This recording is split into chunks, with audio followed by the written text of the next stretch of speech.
बिस्मिल्लाहिर्रहमानिर्रहीम। उम्मीद है आप सब लोग खैरियत से होंगे। आजकल हमें ना दो गाड़ियों के बारे में बहुत ज़्यादा सुनने को मिल रहा है। एक है किया स्टोनिक और एक है सुजुकी स्विफ्ट। और इसकी वजह ये है कि इन दोनों की प्राइसेस जो है ना वो काफ़ी ज़्यादा कम हुई हैं। किया स्टोनिक की प्राइस तकरीबन 15 लाख रुपए कम होके वो उसकी प्राइस 47 लाख 67 हज़ार रुपये चली गई है। और जो स्विफ्ट है उसकी प्राइस 7 लाख 10 हज़ार रुपये कम होके 47 लाख 19 हज़ार रुपये चली गई है। यही वजह है कि ये गाड़ियाँ ना आजकल बहुत ज़्यादा ख़बरों में हैं। और आजकल एक और कन्फ्यूजन भी पैदा हो गई है कि पहले जो थी ना इन दोनों गाड़ियों की प्राइसेस में ना तकरीबन 7-8 लाख रुपए का फ़र्क था। और बहुत ईजीली ना लोग देख लेते थे कि यार कौन सी गाड़ी लेनी है कौन सी गाड़ी नहीं लेनी, क्योंकि प्राइस में बहुत ज़्यादा डिफरेंस था। अब दोनों गाड़ियाँ ना 47 लाख की रेंज में आ गई हैं, इसलिए लोग ना बहुत ज़्यादा कन्फ्यूज़ हो रहे हैं कि यार स्विफ्ट लेनी चाहिए या स्टॉनिक लेनी चाहिए। तो इस वीडियो में मैं वही कन्फ्यूजन दूर करने की कोशिश करूँगा कि आपको स्विफ्ट लेनी है या स्टॉनिक लेनी है। चलें शुरू करते हैं अपनी वीडियो को। अस्सलाम वालेकुम, मेरा नाम है हुरामी और आप देख रहे हैं ऑटो टॉक विद हुर।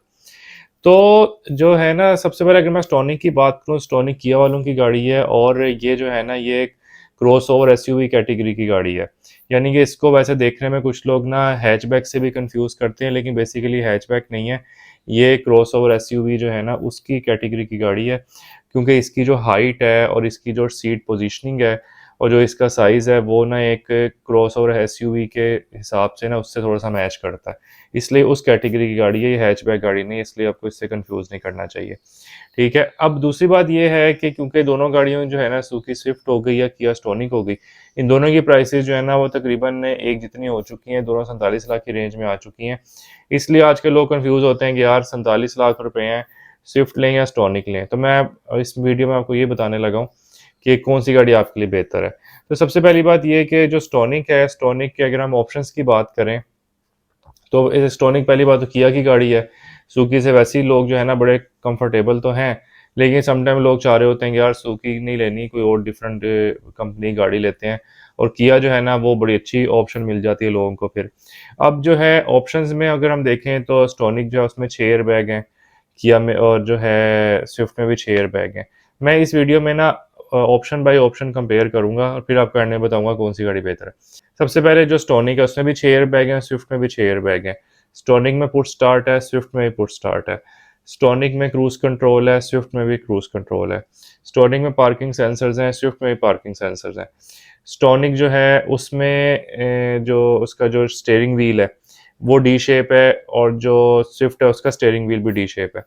स्टोनिक भी ऑटोमेटिक है, स्विफ्ट भी ऑटोमेटिक है। ठीक है, स्टोनिक जो है उसमें भी इंफोटेनमेंट सिस्टम लगा हुआ है एंड्रॉयड बेस्ड, और जो स्विफ्ट है उसमें भी इंफोटेनमेंट सिस्टम एंड्रॉयड बेस्ड लगा हुआ है। ठीक है, बस साइज़ का फ़र्क है, जो स्टोनिक है उसमें 8 इंच का है, जो स्विफ्ट है उसमें 9 इंच का है। ठीक है, बल्कि जो स्विफ्ट है उसकी जो प्लेसमेंट है वो बिल्कुल आजकल जो नई तरह की गाड़ियाँ आ रही हैं, नई लेटेस्ट गाड़ियाँ आ रही हैं, उनमें जिस तरह डैशबोर्ड के ऊपर हल्का सा ना ऊंचा करके लगाया हुआ होता है, उस स्टाइल में लगा हुआ है जो बड़ा खूबसूरत लगता है। और जो स्विफ्ट है उसमें वही ओल्ड स्टाइल जो होता है कि डैशबोर्ड के अंदर सेंटर में लगा हुआ होता है, उस स्टाइल में इंफोटेनमेंट सिस्टम लगा हुआ है। क्लाइमेट कंट्रोल दोनों गाड़ियों के अंदर है। उसके अलावा एसी दोनों गाड़ियों के अंदर अच्छा चलता है। उसके अलावा अगर हम इंजन की बात करें तो जो स्टोनिक है उसका 14 सीसी इंजन है, और जो स्विफ्ट है उसका 12 सीसी इंजन है। ठीक है, और जी ऑब्वियसली फिर स्टोनी की पावर जो है ना वो स्विफ्ट की निस्बत थोड़ी सी ज़्यादा है। अब अगर उसके बाद हम रिम्स की बात करें, दोनों गाड़ियों में 16 इंच के रिम आते हैं, दोनों गाड़ियों में रिम्स के साथ के ऊपर जो है ना इम्पोर्टेड टायर आता है।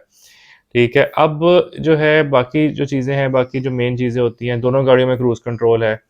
ठीक है, बाकी जो मेन चीज़ें जो छोटी-मोटी चीज़ें होती हैं, एबीएस ब्रेक, इमोबिलाइज़र, ये वो इस तरह की जो चीज़ें जो होती हैं ना वो दोनों गाड़ियों में मौजूद हैं। अब डिफ़रेंस क्या है? डिफ़रेंस कहाँ पे आता है कि यार हमें चूज़ करने में कौन-सी गाड़ी हमें लेनी चाहिए, कौन-सी गाड़ी नहीं लेनी चाहिए। अब एक चीज़ जो सबसे ज़्यादा स्टोनिक को जो है ना बेहतर करती है मेरी नज़र में, कि उसमें एक एक्स्ट्रा फीचर दिया गया है, एक्स्ट्रा एक फैसिलिटी दी गई है जो सनरूफ की है। और हैचबैक जितनी भी गाड़ियाँ अगर आप देखें तो उनमें जो है ना ये मेरे ख्याल से वाहिद गाड़ी है जिसमें सनरूफ दी गई है, और यही वजह है कि ये हैचबैक की कैटेगरी की नहीं है, ये क्रॉसओवर की कैटेगरी की है, इसी वजह से इसमें सनरूफ दी गई है। अदरवाइज जितनी भी हैचबैक पाकिस्तान में आती हैं उनमें जो है ना सनरूफ की ऑप्शन नहीं होती। तो इसमें सनरूफ की ऑप्शन दी गई है जो कि बहुत ज़्यादा इसका प्लस पॉइंट है। उसके अलावा जो स्विफ्ट है उसका अगर हम डैशबोर्ड देखें तो बिल्कुल ना रेगुलर टाइप लगता है, और जिस तरह आम गाड़ियों में होता है, मतलब उसमें कोई ना नई सी चीज़ हमें फील होती, थोड़ी बहुत ही चीज़ें फील होती हैं, लेकिन ना वो फिर भी ना थोड़ा सा ना ओल्ड ओल्ड स्टाइल का लगता है। लेकिन जो स्टोनिक है उसका डैशबोर्ड जो है ना वो बड़ा हमें ना लेटेस्ट स्टाइल का लगता है। उसके अंदर जो हमें येलो कलर कॉम्बिनेशन मिल जाता है, उसका सीटों से भी मैचिंग साथ हो रहा है। उसमें जो है ना वो सीटों में भी येलो येलो स्टिचिंग दी गई है, और इस तरह करके जो इसमें चीज़ें हैं ना डिफरेंट, और उसमें 3-4 तरह की पियानो ब्लैक टचिंग भी है, जो है ग्रे कलर की टचिंग भी है, ब्लैक कलर की टचिंग भी है। इस तरह करके जो उसका वो है ना पूरा, जो उसका डैशबोर्ड है ना बड़ा हमें ना लेटेस्ट फैशन का लगता है, और बड़ा ना डिफरेंट लगता है, बड़ा यूनिक लगता है। उसके अलावा उसकी जो एसी की जो नॉब्स है, उसकी जो पूरी पोजीशनिंग है, वो बहुत डिफरेंट है। ये सारी मेन मेन चीज़ें थी जो मैंने आपको इन दोनों गाड़ियों के बारे में बताई। अब अगर चूज़ करने की बारी आए तो अगर तो आपको ज़्यादा ऑप्शंस चाहिए, फिर आपको किया स्टोनिक चूज़ करनी चाहिए, क्योंकि उसमें आपको सनरूफ भी मिल रही है। इसके अलावा ये चीज़ है कि किया स्टोनिक आपको ना ज़्यादा लेटेस्ट लुक देती है। उसका डैशबोर्ड जो है ना एज़ कम्पेयर टू सुकी स्विफ्ट जो है ना, वो मुझे ज़्यादा लेटेस्ट लगता है और ज़्यादा मज़ेदार लगता है।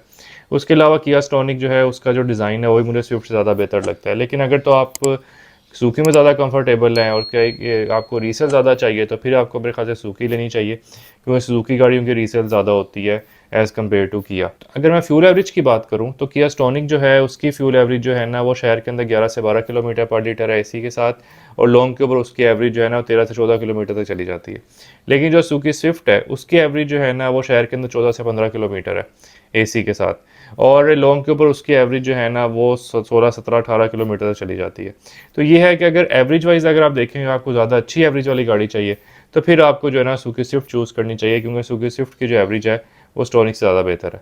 तो ये चीज़ है, अगर तो आपको ज़्यादा ऑप्शंस चाहिए और ज़्यादा आप लेटेस्ट चीज़ एंजॉय करना चाहते हैं, ज़्यादा डिफरेंट चीज़ एंजॉय करना चाहते हैं, तो आपको जो है ना किया स्टोनिक की तरफ जाना चाहिए, क्योंकि उसमें सनरूफ भी दी गई है और उसका डैशबोर्ड जो है ना बहुत नए स्टाइल का है। इसके अलावा ये है कि अगर तो आप चाहते हैं कि यार नई गाड़ी जो है ना वो ठीक है, ऑप्शंस अच्छी हों, लेकिन मुझे रीसेल भी चाहिए, तो फिर आपको जो है ना सुजुकी स्विफ्ट की तरफ जाना चाहिए। तो ये है, लेकिन दोनों गाड़ियों में ना बहुत टफ कंपटीशन है।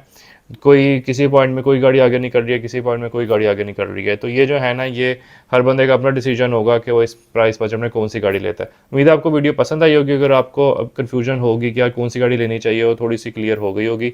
बाकी अगर आप मजीद कुछ पूछना चाहें दोनों गाड़ियों के बारे में मुझसे, तो कमेंट सेक्शन में पूछ सकते हैं, मेरे व्हाट्सएप नंबर मुझसे पूछ सकते हैं।